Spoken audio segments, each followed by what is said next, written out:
সকলের এক ধরনের ক্যারেক্টার অ্যাসোসিয়েশনের প্রক্রিয়া আমরা বিগত 1.5 বছর ধরে দেখে আসছি এবং আপনারা দেখেছেন যে বিভিন্ন সময়ে অযৌক্তিক এবং বিভিন্ন ভাবে যে জুলাই গণঅভ্যুত্থানের সমন্বয়কদের এবং যারা আমরা সরকারে ছিলাম তাদের যারা রাজনৈতিক দলে ছিলেন এবং আছেন তাদেরকে অ্যাসোসিয়েশনের চেষ্টা চলে আসছে। সাম্প্রতিক সময়ে যখন দলের পক্ষ থেকে প্রাথমিকভাবে আমাকে ঢাকা দক্ষিণ সিটি কর্পোরেশন নির্বাচন করার জন্য বলা হলো এবং সেটা মিডিয়ার কাছে গেল, তারপর থেকে আবার নতুন করে এক ধরনের প্রোপাগান্ডা এবং কিছু বিশিষ্ট কিছু নির্দিষ্ট মিডিয়ার মাধ্যমে আমরা দেখতে পাচ্ছি যেটা হচ্ছে অন্তর্বর্তীকালীন সরকারের বিরুদ্ধে হচ্ছে, আমার বিরুদ্ধে হচ্ছে। এবং গতকালকে আমি দেখলাম যে বাংলাদেশ ফাইন্যান্সিয়াল ইন্টেলিজেন্স ইউনিট আমার ব্যাংক হিসাবের তথ্য বেঙ্গালুরু থেকে তলব করেছেন। আমি খুবই অবাক হলাম যে 56 জনের ব্যাংক হিসাবের তথ্য চাওয়া হয়েছিল এবং এই মেসেজটি বেঙ্গালুরুতে দেওয়া হয়েছে তথ্য চেয়ে, সেই মেসেজেই লেখা আছে যে এটা কনফিডেন্সিয়াল এবং কনফিডেন্সিয়ালি ডিএফআইউর কাছে পাঠাতে হবে। কিন্তু ডিএফআইউর যে অফিসিয়াল সাংবাদিকদের গ্রুপ, সেখানে তারা সেই কনফিডেন্সিয়াল ইনফরমেশনটা তারা নিজেরাই পাবলিক করলেন। আমি মনে করি একজন নাগরিক হিসেবে এটা একজন নাগরিকের প্রাইভেসি নষ্ট করা এবং এটা আপনারা যদি অনুসন্ধান করতে চান অনুসন্ধান করেন, আপনারা এটা আলাদাভাবে 56 জনের না দিয়ে 55 জনের না দিয়ে আমারটা আলাদাভাবে সাংবাদিকদের গ্রুপে দিয়ে প্রচার করতে বলাটা আপনাদের যে হীন উদ্দেশ্য সেটাকেই প্রকাশ করে। সুতরাং শুধু অনুসন্ধানের বাইরেও আপনাদের এক ধরনের ক্যারেক্টার যে উদ্দেশ্য আছে সেটা স্পষ্ট হয়। যাই হোক, আমি সেই জায়গা থেকে আমি মনে করলাম যে ইতিমধ্যেই আমি যখন সরকার থেকে পদত্যাগ করি তখন মন্ত্রিপরিষদ বিভাগের কাছে আমার আয় ও সম্পদের সম্পূর্ণ বিবরণী আমি পেশ করে এসেছি এবং তারপরেও যেহেতু আবার এগুলো নিয়ে কথা উঠলো এবং জনগণ চেষ্টা করা হচ্ছে, তখন আমি মনে করলাম যে আমার ব্যাংক হিসাব এবং আমার পরিবারের সকলের ব্যাংক হিসাব জনগণের জন্য উন্মুক্ত করে দেওয়া প্রয়োজন, যাতে এই বিষয়গুলো নিয়ে কেউ কোনো ধরনের বিভ্রান্তি তৈরি করতে না পারে। আমি গতকালকে যদিও বলেছিলাম যে আমি আমার ব্যাংক অ্যাকাউন্টের স্টেটমেন্ট পাবলিশ করবো, কিন্তু পরবর্তীতে ভাবলাম যে আমার পরিবারের সকলের ব্যাংক অ্যাকাউন্টের হিসাব সহ উন্মুক্ত করে, যাতে এই বিষয়গুলো নিয়ে আর কোনো প্রশ্ন অবশিষ্ট না থাকে। আমি তো আমার ফ্যামিলির যেই ব্যাংক হিসাব গুলো আছে সেগুলো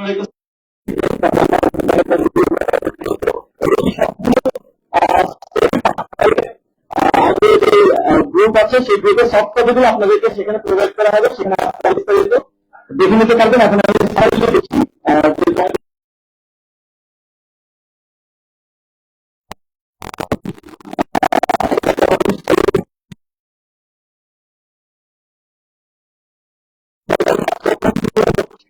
ক্রেডিট আছে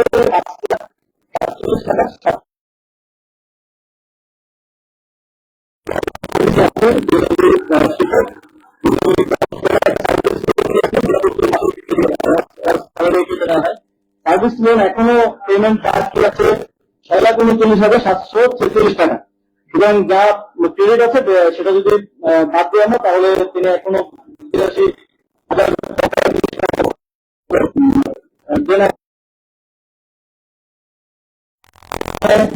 21,154 টাকা আছে। আমার স্ত্রী একটা সেখানে 600 টাকা আছে। আমার নিজের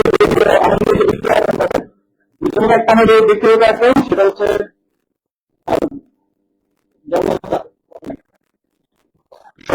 সেটাতে সেভিংস অ্যাকাউন্ট, এটাতে 9,930 টাকা স্যালারি অ্যাকাউন্ট, যেটা আমার গভর্নমেন্টে থাকা অবস্থায় স্যালারি সহ গভর্নমেন্টের আরো যে সেটা ওই অ্যাকাউন্টের মাধ্যমে হতো। আমি 16 মাস দায়িত্ব ছিলাম, 16 মাসের স্যালারি 1,65,000 করে ঘরে স্যালারি এবং ভাতা সহ এর আশেপাশে কম বেশি করেছিল। এবং আমি 5টি বিদেশ সফরে গেছিলাম। বিদেশ সফরের যে সেটা গড়ে 4-5 লাখ 6-7 লাখ টাকা করে হবে 5টি বিদেশ সফরে। এর বাইরেও দেশের সরকার থেকে আরো বিভিন্ন খাতে বিভিন্ন যে ভাতা সব মিলিয়ে এই অ্যাকাউন্টে গত এই অ্যাকাউন্টটা এই অ্যাকাউন্টে এখন আছে 9,78,626 টাকা এবং এই অ্যাকাউন্টে মোট ট্রানজাকশন মোট ক্রেডিট হয়েছে আমার স্যালারি ট্যালারি সবকিছু মিলিয়ে এবং সরকারের দায়িত্ব গ্রহণ করার আগেই 50,000 টাকার মতো ছিল, তারপরে সব মিলে ক্রেডিট হয়েছে মোট 85,81,000 টাকা আর ডেবিট হয়েছে 76,03,000 টাকা। এখন আছে 9,78,000 টাকা। মোট আমার দুইটা অ্যাকাউন্ট মিলিয়ে মোট আছে হচ্ছে 9,78,556 টাকা। তো এই 85 লাখের মধ্যে আমি যেটা বললাম স্যালারি আছে অলমোস্ট গড়ে যদি 1,65,000 করে ধরি তাহলে অলমোস্ট 25 লাখের মতো 85 লাখের টোটাল ট্রানজাকশনের মধ্যে। আর 5টা বিদেশ সফরের প্রায় 35 থেকে 40 লাখ টাকার মতো হবে। আপনারা ডিটেইলস যখন সফটওয়্যারে আমরা দেবো সেখানে দেখতে পাবেন। এবং এর বাইরেও আরো নানা সরকারের ভাড়াদি এবং অন্যান্য আরো খরচ এবং এই অ্যাকাউন্টে আমি ক্লিয়ার করেছি। এই অ্যাকাউন্টে শুধুমাত্র যে টাকাটা এসছে পুরোটাই সরকারের যে মন্ত্রিপরিষদ বিভাগের একটা সাইট আছে আইবাস প্লাস প্লাস, যেটা দিয়ে মন্ত্রীদেরকে এবং সচিবদেরকে স্যালারি প্লাস অন্যান্য যে ইয়াগুলো দেওয়া হয়, শুধুমাত্র সেখান থেকেই টাকা ক্রেডিট হয়েছে। এর বাইরে থেকে অন্য কোনো উৎস থেকে টাকা ক্রেডিট হয়নি। এই পুরো লেনদেনটাই সরকারের সাথে এবং এটার পুরোটার রেকর্ড মন্ত্রী পরিষদ বিভাগে আছে, আপনারা সেখান থেকেও চাইলে নিয়ে নিতে পারেন। তো এটা হচ্ছে সামারিলি আমার মোট আমার এবং আমার পরিবারের মোট 9টা ব্যাংকের যে তথ্য আছে সেটা হিসাব। যদিও বাংলাদেশ ব্যাংকের বিএফআইইউ তারা শুধু আমার অ্যাকাউন্টের তথ্য চেয়েছে, আমি আমার পরিবারের অ্যাকাউন্টের তথ্য সহ দিলাম অধিকতর স্বচ্ছতার জন্য এবং এই সবগুলো আমরা সফট কপি আপনাদেরকে প্রোভাইড করে দিব সামারি সহ, সেখান থেকে আপনারা ডিটেইলস জেনে নিতে পারবেন। তারপরে যদি কোনো কিছু নিয়ে সন্দেহ থাকে বা কোশ্চেন থাকে তাহলে সেটা আমাদেরকে করতে পারেন। আমাদের পার্টির যিনি মিডিয়া দেখেন মিডিয়া টিম আছে তাদের মাধ্যমে অথবা আমাকে সরাসরি আপনারা জানতে চাইতে পারেন। এই হিসাবটা দেওয়ার উদ্দেশ্য হচ্ছে আমরা একটা স্বচ্ছতা এবং জবাবদিহিতার মধ্য দিয়ে যখন দায়িত্ব ছিলাম তখনও কাজ করেছি এবং এখনো কাজ করছি এবং সামনের দিনেও জাতীয় নাগরিক পার্টি স্বচ্ছতা এবং জবাবদিহিতাটাকে সর্বোচ্চ গুরুত্ব দিয়ে কাজ করবে, এটা আমাদের একটা অঙ্গীকার। সেই জায়গা থেকে এবং আমার কোনো কিছুই লুকানোর নেই, আমি আমার দায়িত্ব সর্বোচ্চ স্বচ্ছতা এবং জবাবদিহিতার সাথে পালন করেছি এবং আমি দায়িত্ব ছাড়ার পরে 4 মাস হয়েছে। আপনারা অনেক সময় অনেক গুঞ্জন শুনেছেন, অনেক নিউজ দেখেছেন, অনেক নিউজ আমরা যখন যোগাযোগ করতাম হাউসে তখন তারা আমাদেরকে বলতো যে ভাই আমাদের কিছু করার নেই, আমাদেরকে তো লিখিত দিয়ে গেছে এটা ছাপানোর জন্য। আপনারাও হয়তো অনেক সময় এই বিষয়গুলোর অভিজ্ঞতা পেয়েছেন এবং আপনারা দেখেছেন যে গতকালকেই আপনারা হয়তো জেনেছেন যে আমাদের জাতীয় নাগরিক পার্টির একজন সাবেক সদস্য গোলাম সালাউদ্দিন তানভীর, তাকে নিয়ে একটা 400 কোটি টাকার বিশাল ন্যারেটিভ এবং এক ধরনের প্রোপাগান্ডা করা হয়েছিল। দুদক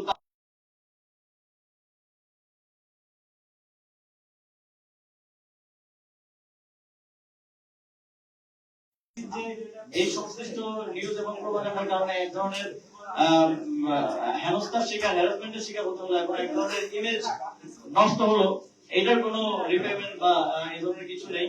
আর আমার ক্ষেত্রে ঠিক একই বিষয় ঘটেছে এবং যারা বিগত সময়ে সরকারের দায়িত্বে থাকার কারণে বিভিন্ন দায়িত্ব পালনকালে নানাভাবে মনক্ষুণ্ণ হয়েছেন তারাই এই চেষ্টাগুলো করছেন এবং একটা গোষ্ঠী যারা আওয়ামী লীগ আমাদের গণঅভ্যুত্থানের কারণে দেশ থেকে পালিয়ে যেতে বাধ্য হয়েছে তারা তো প্রতিনিয়ত লেগেই আছে। তাদের বিভিন্ন পেজ আছে আপনারা জানেন, বিভিন্ন এবং বিভিন্ন মিডিয়াতেও তাদের শেয়ার এখনো আছে, তাদের লোকেরা এখনো বসে আছে বিভিন্ন পর্যায়ে।